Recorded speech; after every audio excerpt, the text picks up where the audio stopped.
guess this is gonna be my comic book video.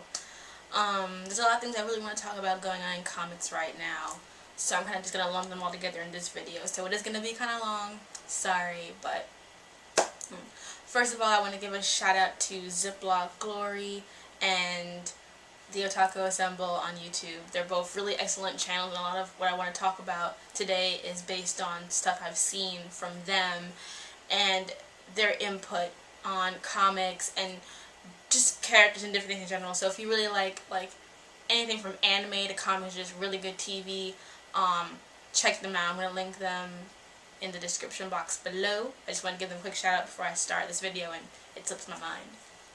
So first thing, the thing everyone's been talking about, and it's going to be like huge forever, the DC reboot.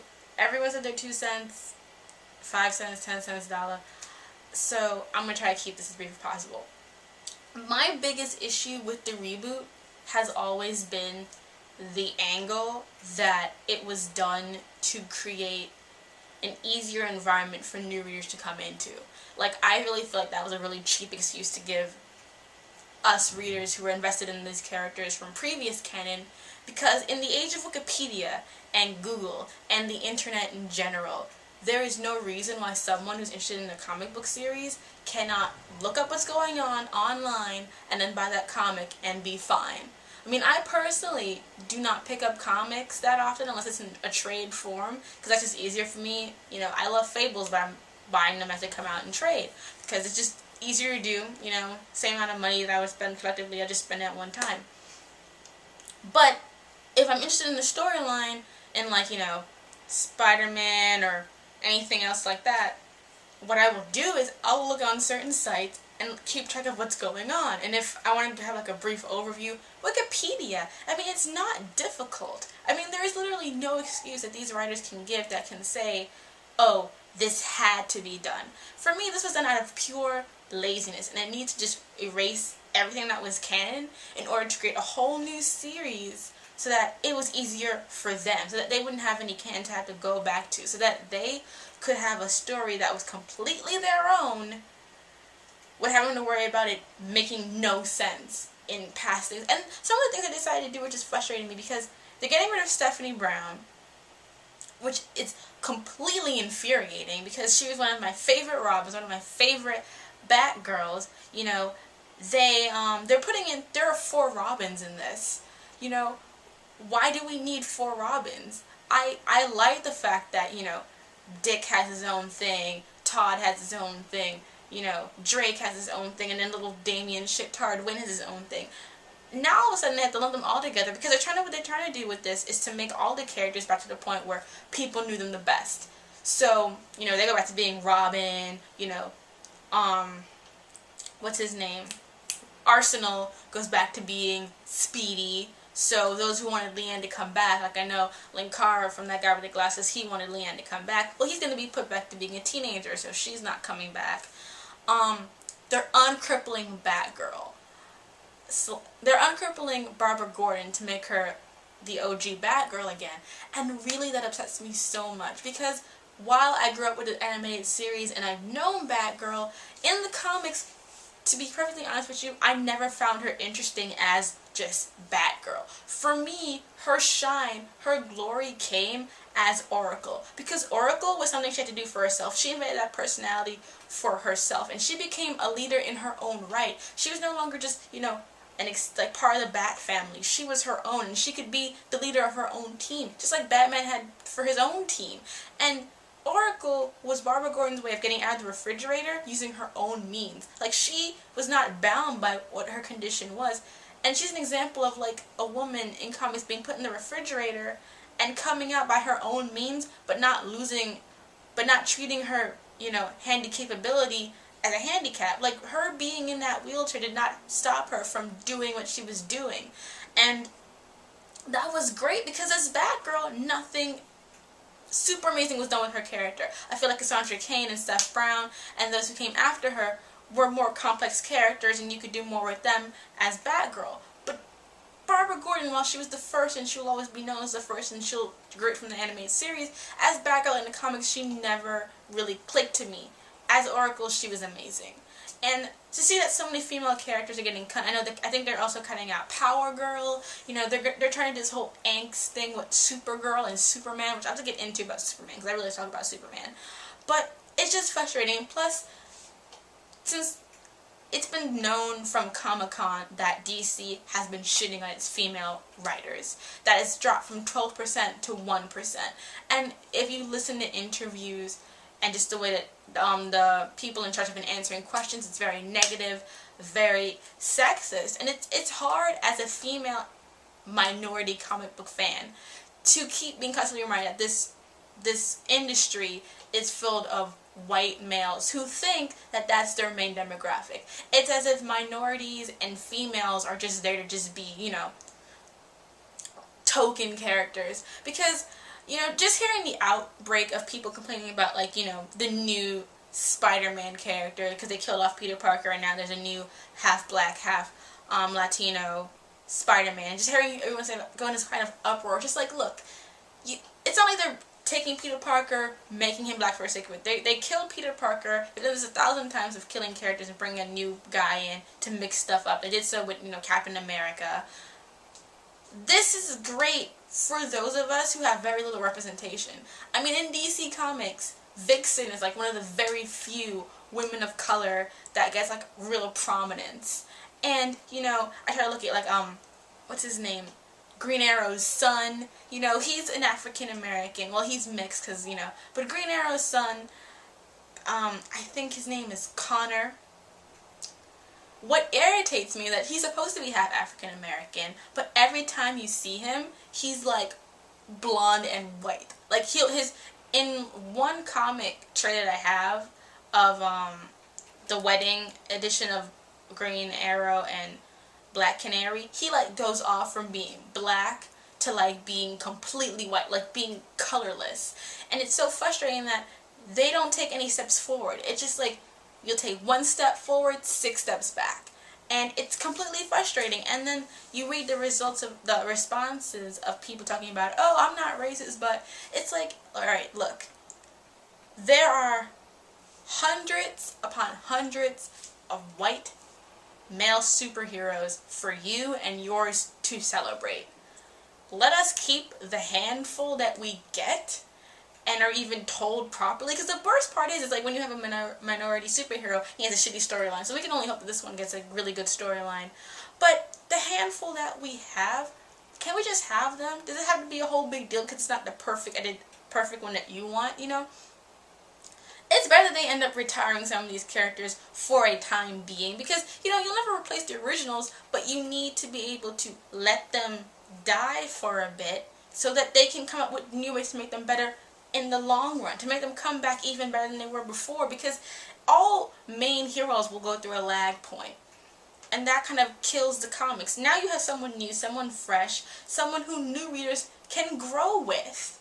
Like Otaku Assemble said, Larry from Otaku Assemble said in his video, when you have, like, I remember, like he said about Batman Beyond in his video, I totally agree. Like, when I grew up, Terry McGinnis was, like, my Batman. Of course, I had Bruce Wayne first, but Terry McGinnis was a brand new character, and there was nothing else I knew about him, and I was learning about who he was throughout the series. I mean, I remember watching that Justice League epilogue for the first time, and I shat my pants, because it's like, this is brand new information. No one knew about this. No one had any idea about this. But we grew up with Terry, and now we found out the entire thing of his story. It's amazing. And those kind of feelings is how you drag in readers. That's how you get new people into these works. Not by erasing years of canon to just downgrade. It's so frustrating. But Superman, I feel like, has gotten a large brunt of this, because people love the dark, angsty, badass, you know, Wolverines and Batmans and Punishers of this world.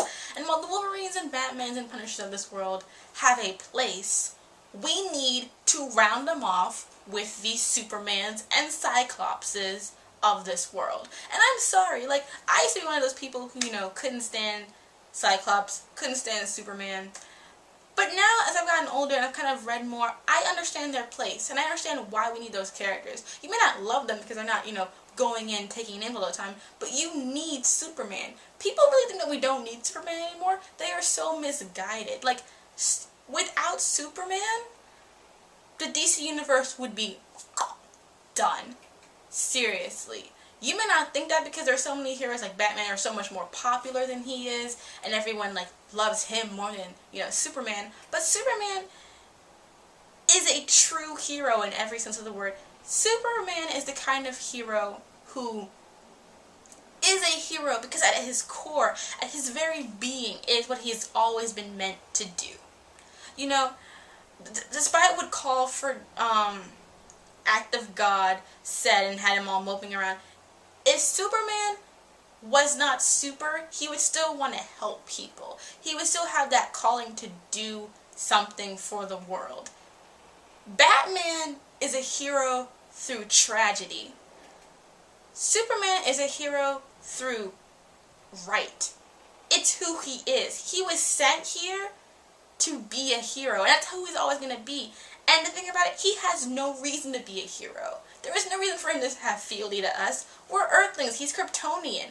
There is no reason for him to want to save the day, to help us, to be a part of us, but he does it every day. And while we can feel bad for Batman for being alone in the world because he has his parents dead, Batman is at least human. You know, he can take off that mask and be Bruce Wayne and have a normal life and have a normal existence despite his, you know, his childhood trauma. You know, Superman will never be like Bruce. He will never be Clark Kent completely. It's a part of who he is. It'll always be like his identity, not first and foremost, but he is alone in this world. You know, forget Supergirl and Power Girl because they came in later, but he was alone in this world. I mean, watching the animated series and watching that opening scene and seeing how, like, I realize this now, you know, 19 years old, looking at it, thinking, he is alone in this world. His family, dead. He will never know them. He will never have those memories. Those memories that Bruce can cling to at night, he will never have. And while he may love his mother and father on Earth, he should have never had to be an orphan. He should have never had that happen to him. He has the same amount of tragedy as Batman, except at least Batman is human and he's surrounded by his own kind every day. Superman will never have what Batman has. Even an iota of it, he'll never have. But he doesn't mope about it every day. He's not dark. He's not bleak. He lives to be the light and the hope of a world. And that's why he's Superman. And to say that people think that he's boring and is to get rid of it, it's so misguided. And it shows how so many writers have totally missed the psychological brilliance that is Superman. It's completely lost. And a long time, I didn't even get it. But now that I do, the thought that that might die out depresses me. And the thought that they want to make him dark and angsty just grates at me. Because that's not who he is. He is light. He is goodness. He is the silver lining to the dark side of life. And to get rid of him and make him sad would be the biggest travesty to that character that anyone could ever do. There is so much about him that psychologically is just powerful to write about it. You don't have to make him like Batman to make readers like him. But going off into this whole darker, edgier thing, Larry from Taco Assemble read an interview where the president of Warner Bros. Talked about how he wants to make the next Green Lantern movie darker and edgier with more action and stuff. What is it? And this is also has to tie in with the whole Catwoman thing. There is this whole idea that superhero movies cannot be fun anymore. And I would like to know where that came from. Why does everything have to be dark and bleak and depressing? Like, it works for Batman because his story is dark. His backstory is dark and it's bleak, and I get that, yeah. But does Green Lantern have to be dark? Does Flash have to be dark by that extension? Does everything have to be dark? Can we not enjoy the fact that this is not just supposed to be a dark movie? This is also a comic book movie. Like, does that escape people's minds now? It's a comic book. It can be campy. I'm not saying we have to go back to the whole, you know, Adam West 60s Batman, or Silver Age Batman, but I'm just saying, like, the reason why I love Tim Burton's first two Batman movies, especially the second one, I think that Batman Returns is probably is in my top 3 of favorite live-action Batman movies. The reason why I love that movie so much is because it combines, you know, dark elements of Batman, the kind of psychological, dark factors of Batman, with the camp and fun of a comic book. And while I love Nolan's movies, I do. I cannot say that I think that they're bad movies. I enjoy them very much. I love The Dark Knight. But I feel like now people have this idea that everything has to be grown in this kind of realism that does not have to be extended to every comic. It doesn't. And my issue... Oh, first of all, let me get to this whole Catwoman thing. One, I don't like Anne Hathaway as an actress. I don't think that she embodies anything I feel about Catwoman at all in any performance I've seen. And people are like, have you seen Rachel getting married? Yes, I've seen it. I've seen her repertoire. I don't see Catwoman when I look at her. And I don't care if they're like, oh, she's not playing Catwoman, she's Selena Kyle. What's your point? When I look at Anne Hathaway, when I look at everything that she's done, I don't see Catwoman. I don't mean Michelle Pfeiffer's Catwoman, because that's only one Catwoman, you know, because we've had Julie Newmar, Eartha Kitt, you know, Michelle Pfeiffer. We've had great Catwomans in the past, and all of them bring something new to the character. But when I look at her, Anne Hathaway, I cannot see the woman who got her heart cut out by Hush, and then when she got her heart back, made him her bitch. I don't see that in her. And to me that defines Catwoman, that scene, that segment in Hush, when she did that. Anne Hathaway, I get nada.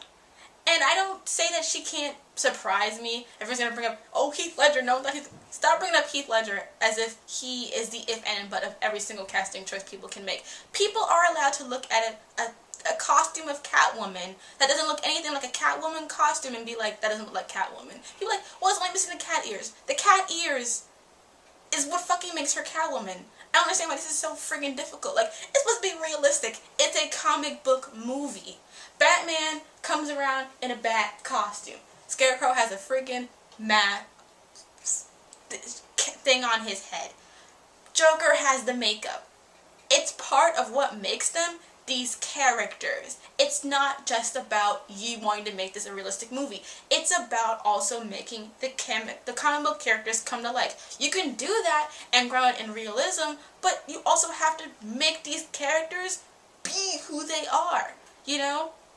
If it's a post-production shoot and she becomes the Catwoman later, that's fine. But we are allowed to be like, this is not Catwoman. This is not Bane. We are allowed to say that. It doesn't mean the movie's going to be horrible. It doesn't mean that at all. But it means we want that comic book feel. We don't just want to see a regular movie with, you know, a chicken and action stick. We want to see Catwoman. Selena Kyle, Catwoman, give it to us. Let us have it, please. And thank you. This whole, like, I don't mind the realism. I'm gonna see this movie because I love Dark Knight, I love Batman Begins. Great movies. But I want it to be okay for me to say it doesn't look comic booky enough, because it's a comic book movie, and we should not just have to deal with the fact that because the realism has sold well, that everything has to be dark and realistic. Because I think, like, as much as I love Nolan, that is going to end up being the downfall of, like, other comic book movies if they all make them like this. I mean, I swear to you, if they try to make a dark Flash movie, I have to go to Warner Bros. And just be like, what are you doing? I had to give them Flash and just dump it on their desk, because you don't need everything to be Batman. Same thing with Marvel. Not everything has to be Wolverine centric. You can do things with other characters. You can make them great, because guess what? People like them already. There's an audience for these things already put in. You do not have to make everything bleak. You just have to make it good. Okay? Because we don't just want regular action, we want comic book movies, okay? You can balance that. You can make it both things. The Dark Knight was a great comic book movie and movie. It was like a comic book with the craziness and even some of the campy thing with the Joker, but it was also dark. You can do both, Okay? That is all I was trying to say.